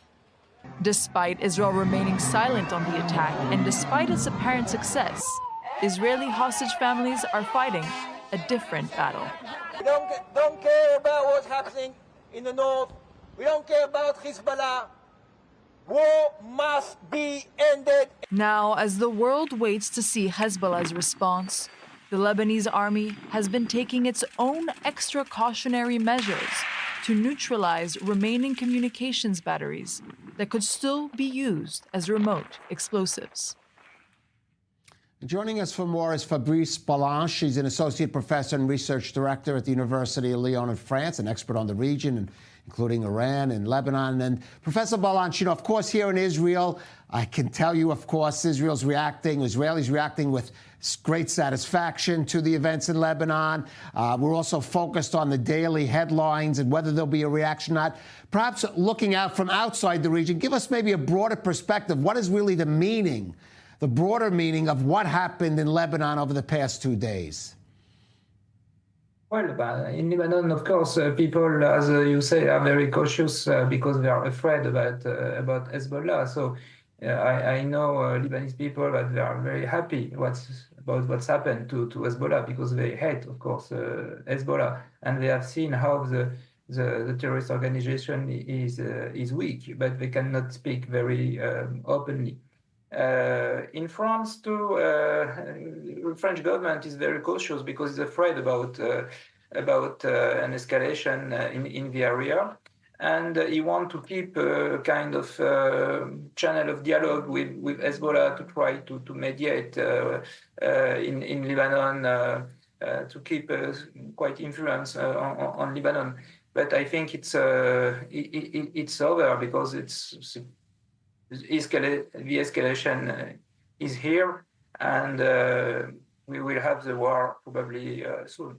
Well, give us in a sense, what would that war, do you think, look like? And of course, Hezbollah does not stand alone. Behind it stands Iran, and with it also the various proxies of Iran. So how do you see that escalating? And how do you think the international community, the United States, and of course, certain countries in Europe, like France, might react to that? Well, I think that US will support Israel if there is a war between Hezbollah and Israel. It's clear. And I think that Mr. Nasrallah is going to send rockets and missiles on Israel, and waiting the Israeli army to enter in Lebanon and try to do like in 2006, try to fix the Israeli army on the ground and to kill Israeli soldier and to prevent the Israeli army to go more far in Lebanon, and to do like in 2006, to pretend that it's a victory because Israel didn't succeed to destroy the organization. I think this is the plan of Nasrallah, to provoke Israel and to wait a ground offensive. And what do you think how do you think Israel should react? I mean, you're giving a scenario of what you think will happen, but what do you think should happen, especially on the Israeli side? I think Israel should react, because Hezbollah will never accept to move far from the Israeli border, as he has to do with the UN resolution 1007-1. It's so funny to listen the president of the United Nations to speak about weaponization of civil goods, civil telephone, and international law. But Hezbollah does not respect the international law, because after 2006, he should have left South Lebanon and the north of Litani, and he's not doing that, and he's sending rockets on Israel. So Israel has no choice to intervene on South Lebanon with a ground offensive, of course, to let the civilian, Israeli civilian, to move back to their home in northern Israel. All right, Professor Fabrice Balanche, thank you for joining us on I-24 News. Thank you. Now, the events in Lebanon took place right after the Shin Bet revealed it had foiled a Hezbollah plot to assassinate the former defense minister, Moshe Bogi Ya'alon. But it's not just Hezbollah. After the alleged Israeli killing of Hamas chief Ismail Haniyeh in Iran itself, in Tehran, Iran has been looking for revenge also, predominantly in the form of an assassination of an Israeli leader. Now, Iran has been trying to recruit Israelis to carry out these killings, and one of them was caught by the Shin Bet and was indicted in court yesterday. Joe Brown has the details. Smirking in custody is 73-year-old Moti Mamam, a Jewish man from Ashkelon in southern Israel, who was hired by Iran for a daring plot to assassinate Israeli Prime Minister Benjamin Netanyahu. An incident that sets a new bar of severity and audacity that we have not yet known. We are talking about an Israeli who, during a war at the state of Israel's toughest time, enters Iran, holds a meeting with Iranian intelligence agents who offer for him to assassinate senior figures in the state of Israel, no less. Details have been released by the Shin Bet after Maman's indictment. He had previous business dealings in Turkey, and in April, two Turkish businessmen named Andrei Farouk Aslan and Junaid Aslan put him in contact with an Iranian man called Eddie. In May, a meeting was held in Turkey between Maman, the Aslans, and Eddie's representatives. But because Eddie said he was unable to leave Iran, the 73-year-old was smuggled into that country. Eddie and his associates from the Iranian security establishment told Maman to undertake tasks, including taking photographs of crowded areas and threatening other Iranian agents who were not complying with orders. In August, Maman visited Iran again, being smuggled in via Turkey. Here, he was asked by Iranian intelligence officials to kill not only Netanyahu, but Defense Minister Yoav Gallant and Shin Bet chief Ronen Bar, and potentially former Israeli Prime Minister Naftali Bennett as well. He was also asked to try and recruit Americans and Russians to try and assassinate Iranian dissidents in the diaspora. Maman asked for $1 million up front and was given €5,000 for participating in the meeting. Upon returning to Israel, he was arrested and on Thursday was formally indicted. News of his arrest comes a day after the Shin Bet revealed that an explosion in Tel Aviv's Hayakon Park last year was an intended assassination attempt on former Defense Minister Moshe Ya'alon, and earlier this week, the Shin Bet said that it had thwarted an attack from Hezbollah on an Israeli security official believed to be former IDF Chief of Staff Aviv Kohavi. Upon his arrest, Moti Maman reportedly expressed relief, saying he did not know where events could have led. But with Israel's shadow war with Iran coming to light, Israeli security forces are on edge and continuing to thwart Iran's attempts to sow the seeds of chaos inside the country. I think, Eitan, most people in Israel were shocked that an Israeli Jew was agreed to even let it go this far. But what does this tell us about how Iran is planning to revenge the Khania killing, not necessarily in the mass attack that we keep talking about?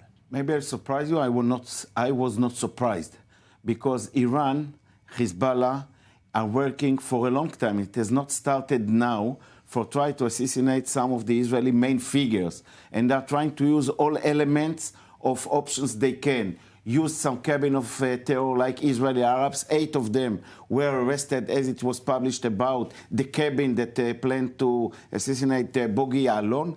Secondly, about this Israel, it's not the first time that you find Israeli Jew.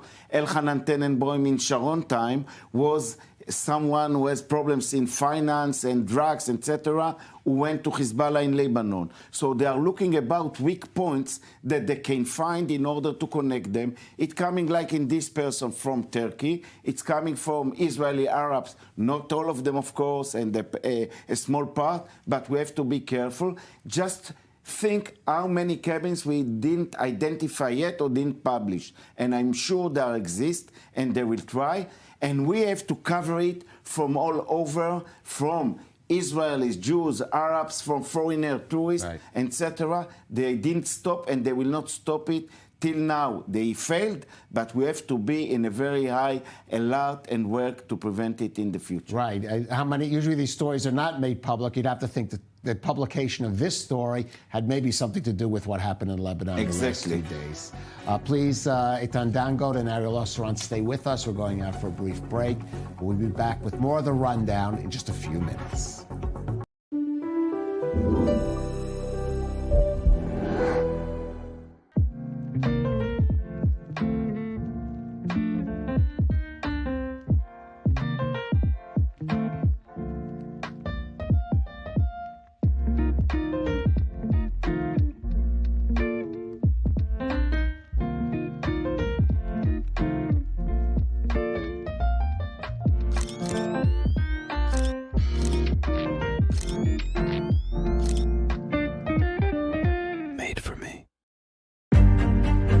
Sail for the benefit of the victims of October 7th, 2023, supported by the Karen Hayazad,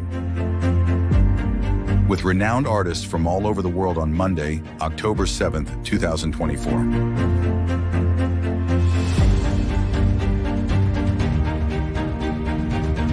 View the complete catalog and access remote purchase orders on aspacefineart.com and Karen-Hayasad.fr.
This broadcast is brought to you by Israel Bonds, the most direct and impactful way to support Israel.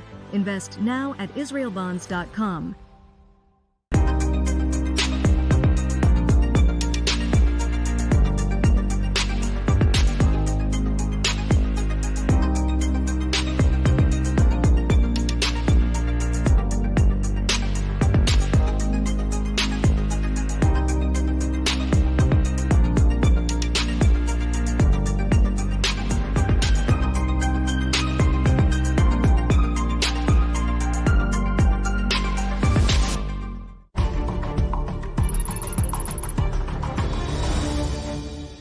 This broadcast is brought to you by Israel Bonds, the most direct and impactful way to support Israel.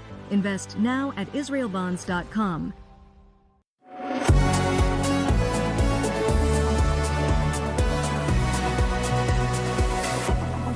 Welcome back to the Rundown on I-24 News. Even as the security situation in Israel's north appears to be coming to a boil, efforts to reach a hostage release for Gaza ceasefire deal go on. U.S. Secretary of State Antony Blinken wrapped up his visit to Egypt, where he held discussions trying to find a formula that would bridge the remaining gaps between Israel and Hamas, amid reports of a new proposal taking shape that would end the conflict and bring all the captives home. Lynn Plachmeyer has the details.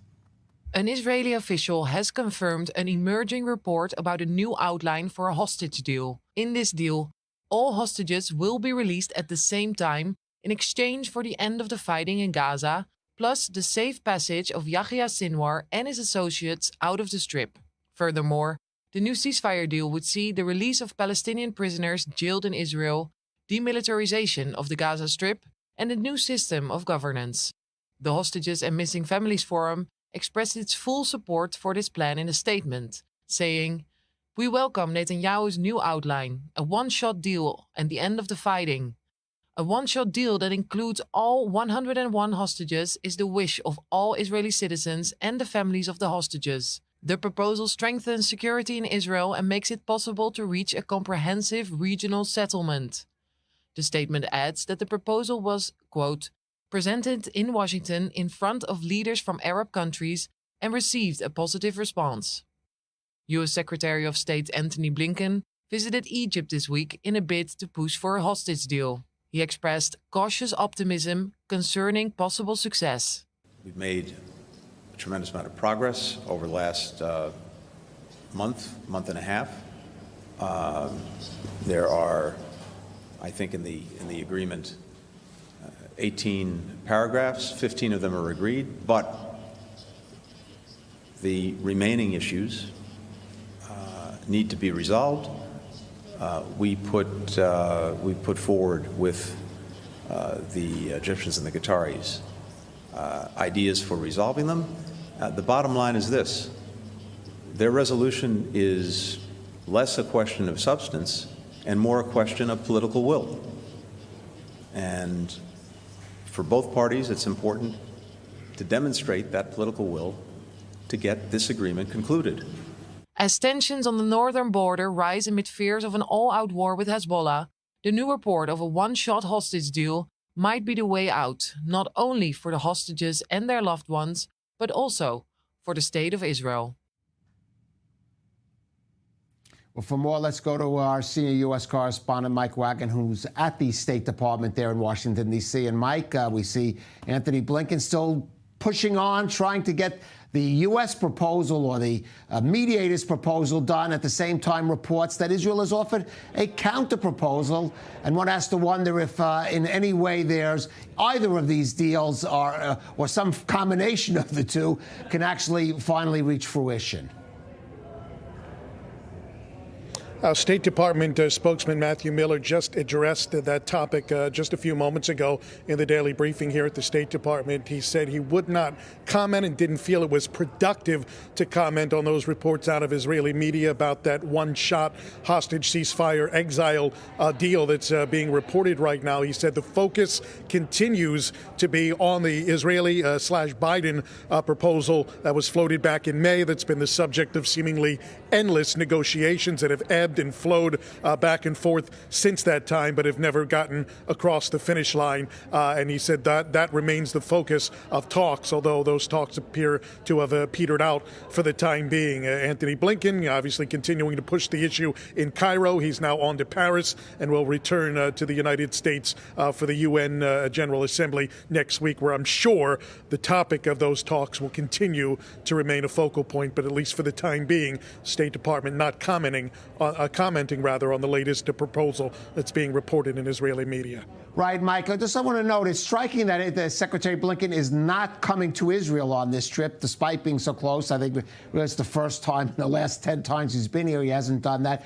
I don't know if that's a reflection of the fact that there's just that disagreement between Israel and this proposal, and also Hamas, we should say, is just too broad. There's nothing to talk about. Or maybe they're thinking in the weeks ahead, maybe Prime Minister Netanyahu will be in New York. Maybe there'll be a White House visit, and maybe somehow there'll be some kind of face-to-face discussions that could take place.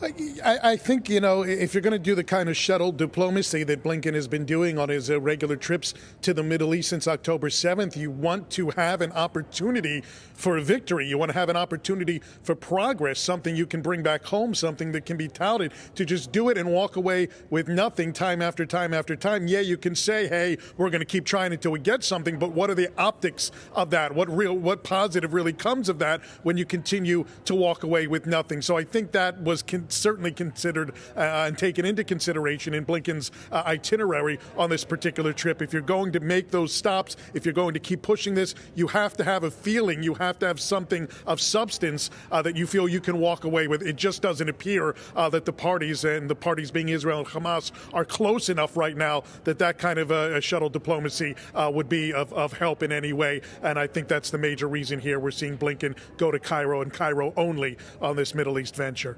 All right, Mike Wagenheim there at the State Department in Washington. Thank you for that.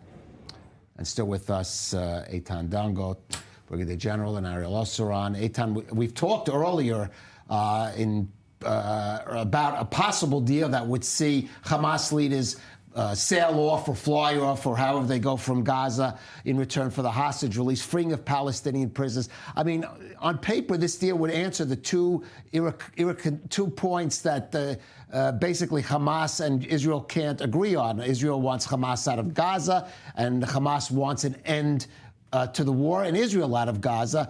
The question is whether, especially on Hamas, would agree and not see this as a defeat to evacuate Gaza. First of all, it's clear that the United States are very careful by looking what to suggest and how to do it. They came now to Cairo because Cairo is the main factor on their maybe impact on the side of Sinwar inside Gaza. They are very close to him with supplying the humanitarian aid, etc., etc. But it looks like logic, but we are thinking on a Western world. I know them, from my point of view, as coordinator of government activities.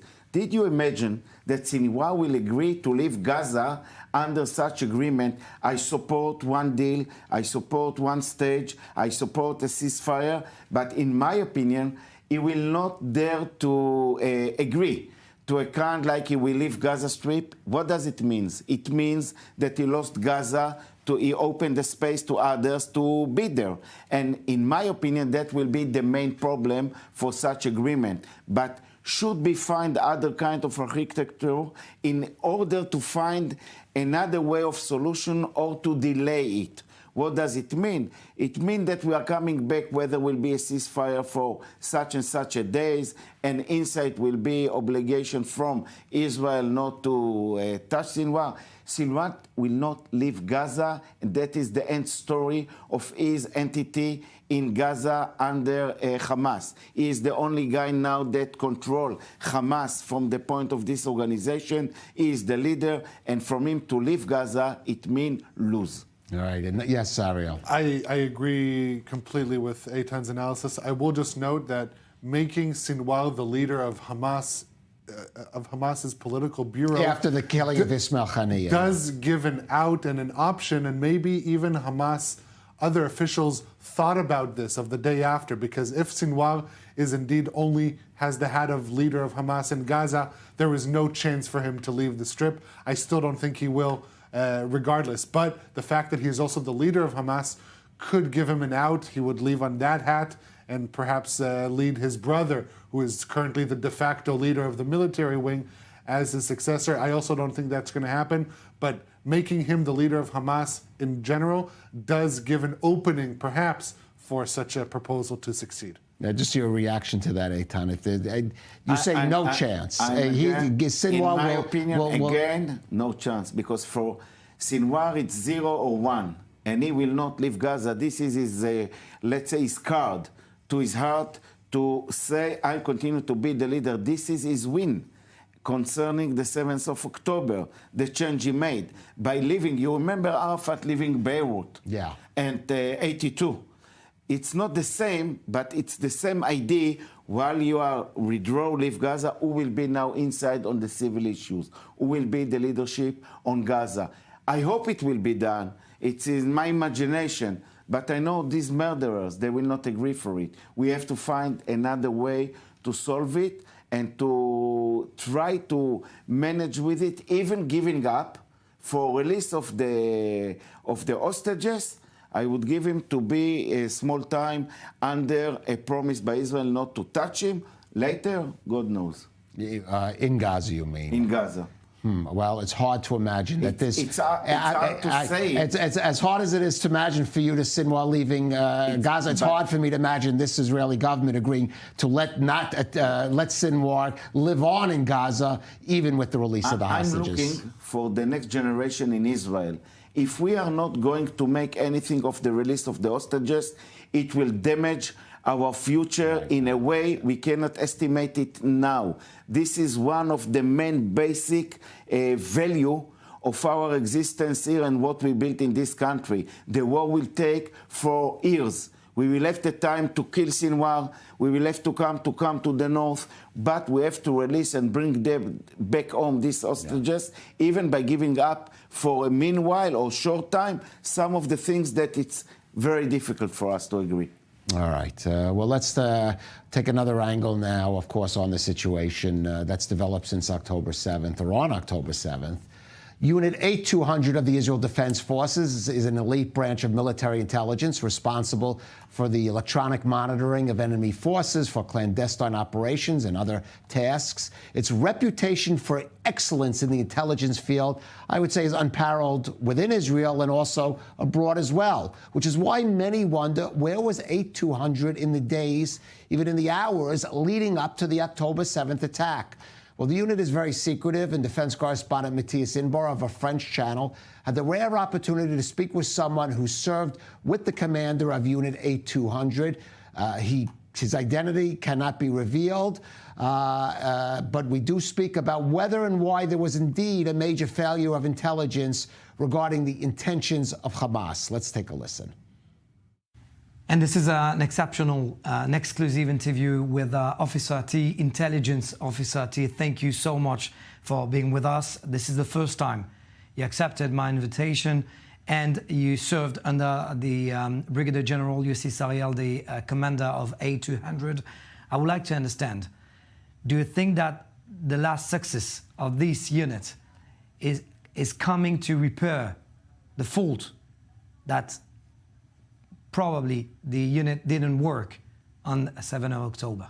The word repair is incorrect in that situation. The only correct word here is war. We got entered into a war that Hamas opened, and this unit was ready, this unit was built to have a successful operations that have never shown all over the world except right now in Israel.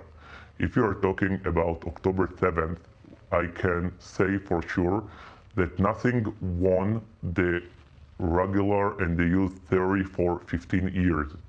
For 15 years, Hamas did the same actions again and again, once a month, once a 2 months, and it didn't won the irregular activity that would happen. The big problem is the whole security policy of the State of Israel, which it was accepted for commando brigades, I will not even say units, okay? Commando brigades that are waiting 6 kilometers from the Israeli settlements on the fence. You can say about the north, okay? We are not allowed to, the Syrian divisions, to move the fire lines, but you have the Radwan power and Iranian proxy on defense. What do you think? That if Radwan forces will decide to pass the fence and to conquer Metula, they cannot do it. The commander of the commander of the signal intelligence is sitting in his place in Tel Aviv, and he works there, but they're only a few kilometers from the settlement. Why did he say, sorry, pardon me? The mirror, and he said, this unit under my command was failed, but let me tell you something, it could happen to anyone, including me, including everyone else, because the big problem was not him specifically, it was the security policy of Israel, which allowed to armed forces of Hamas, especially command the units of Hamas, to be a few kilometers from the Israeli settlements. And when you are saying that you understand that no force in the world can avoid them will just to stand and run to the settlement. Have the intelligence, the gold intelligence that they were planning to attack? We have this intelligence always. It's not since today. They plan to attack things 2019, 2020, 2021.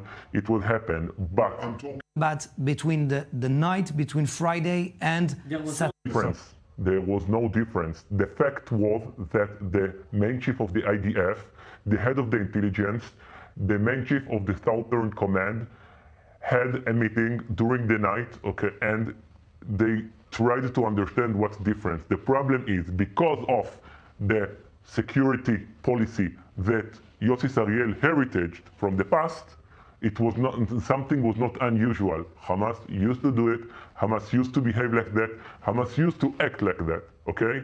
And that's why it didn't win the regular policy, which we accepted. Let me tell you something, sorry to interrupt you. Hamas was training with a fire and with gun, few kilometers near the fence for years. For years, Hamas had buildings near the fence, and it was accepted by Israel, by the government of Israel. Hamas had forces on Toyotas, by the way, on those cars during the fence, okay, and Israel accepted it. The problem was not the correct intelligence right now, because this behavior was usual. The difference between always to October 7th was that in this time, Hamas just passed the fence, and that's what will happen. Nothing was irregular. I would like to understand what happened before 7th of October and now. What's the difference? The difference was that we are in a war, okay? And we understood that we have to have high qualified intelligence and high quality to win that war. And you know what? You cannot argue with the fact. There is no difference before October 7th and after October 7th. The only difference was a war situation. After October 7th, we entered to a war. And in the war, it was a need of the IDF, of other security authorities to get high quality intelligence that will bring to operational successes. And with the fact, sorry to interrupt you, and with the facts you cannot argue. Bottom line, the armed chief of Hezbollah was terminated by some Air Force, okay? You can say about Ismail Haniya too that he was terminated by other situation. What do you think bring it? Just high qualified intelligence by a very successful and strong unit that by a good and talented commander. In 10 seconds, including what's going on now in Lebanon?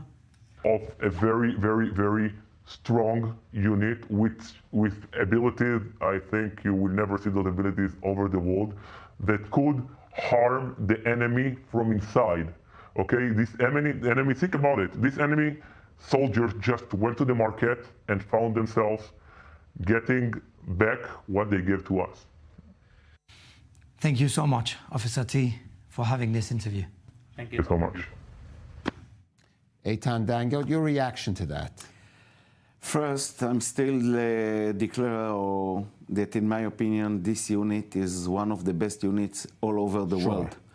Their way of thinking, their strategic, and the way, but their great failure on the 7th of October shows that they were in another direction, when you have things that are not working and not supply you intelligence, and you give it to be in the same situation, not correcting it during the night, means something is wrong in your concept on what you estimate during the years. So in order to put the finger exactly, I think it comes top down. It means from the level of the political, from the heads of the security arms, and also inside the intelligence. The self-confidence that Hamas will not do it. Secondly, that Hamas is interested in workers and economy was the great mistake that they become in love in such a way of thinking that they moved aside everything that was, let's say, not in the same way of thinking. So in order to be serious and to give you, listen, that 1, 2, 3, 4, that's the reason that I support a national investigation with experts that we look for the last 10 years, the way how this unit were moved and what was the way of thinking, what was their goals, what they were working, and even on what was important, strategic or tactic. Right. At the end, the tactic is giving you what happened on the 7th of October. In my opinion, at the end, it's something that belonged to everybody, from the Prime Minister, during the head of the Minister of Defense, Chief of Defense. Okay, I just want to say, though, others. if everybody's guilty, in a way, no one is guilty. Ariel, you served in this unit many years ago before this. Not too many years ago. Well, before the circumstance of October 7th. How much of the responsibility should fall on 8200? Like any part of the Army, it should fall on 8200. Look, this unit has two main missions, is to alert for war and to analyze and assess what the intelligence means. As far as alert for war, you can see multiple examples of alerts that soldiers in the unit did give to their higher-ups. The fault was in the analysis and assessment, that they didn't think that what is coming up, for instance, one of the officers in the unit found Hamas's entire battle plan that they carried out on October 7th a few months before. But the higher-ups in the unit and in the intelligence directorate, they felt like it wasn't important enough, it wasn't imperative. And one additional point, the year before October 7th, 8200 stopped listening, tracking the walkie-talkie use of Hamas. That is how they carried out their attack. When you want to alert for war, you can't close your ears and eyes for something so tactical like the tactical walkie-talkies that Hamas did end up using and used also prior to October 7th. Clearly mistakes were made. Ariel Osser on Eitan Dango, thank you for joining us. Now, the October 7th attack impacted the lives of all Israelis, including the country's arts community. As the one-year anniversary of this event approaches, a new exhibit at the Tel Aviv Museum shows how artists are processing the trauma and using it as fuel to create new works. Jody Notelevitz and Cyril Lamar give us a closer look. Commemorating an event that is still ongoing, the idea is sparking heated controversy in Israel as the first anniversary of the October 7th massacre approaches. But art, on the other hand, doesn't care about time and its sequences. I don't want to forget. From the outset, the title of the exhibition shows the color in the darkness of the Tel Aviv Museum of Art, an exhibition which brings together works by Israeli artists created in response to the trauma of October 7th. I did these several days after October 7th, influenced by what happened at the Nova Party. Since October 7th, Israeli artists have been rallying in their own way on the front of a collective memory in the making. Personal or collective visions, each work here testifies to the power of art in the face of trauma. I think this exhibition, which presents so many artists who worked at this time, is a sort of monument. A description of the collective memory which we'll return to for years to come to examine the sentiment of Israeli society and its artists. And in the face of the destructive impulse of war, the irrepressible impulse to create again and again. Especially in these times, art can give you a refuge, but you go to it and you disconnect. It's somewhere you try and look inward and understand what you cannot understand outwardly. The works in the exhibition were all borrowed from the collection of the Parisian collectors and celebrities. All the works on display come from the collection of Arthur and Mareva Galanter. The media couple chose to support Israeli artists after the Black Saturday atrocities. I cried a lot when I set up this exhibition. The exhibition is called I Don't Want to Forget. That means we won't forget. Generations will pass until we forget that terrible day of October 7th.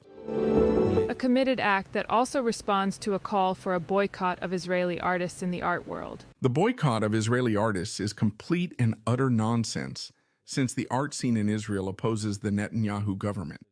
Even before the war, they were demonstrating for 40 weeks. Every week against this government. No gallery agreed to exhibit their works, not because they're Israeli, but because they were scared of having their show windows smashed. First of all, we'll publish a book, and obviously we'll try to present this exhibition throughout Europe, first in London, then in Berlin, Paris, and then I hope New York. But before it wanders the far corners of the world, it's definitely worth catching the exhibition here at the Tel Aviv Museum of Art until December 14th. Well, it doesn't look like an easy exhibit to see, but one that is nevertheless well worth visiting there at the Tel Aviv Museum of Art. That ends our program for today. Of course, you continue to follow I-24 News on its website, on its various social media sites. We'll be off for the weekend. I'll be back on, the Rundown will be back on Sunday. Thanks for joining us. And if you can, catch the Rundown.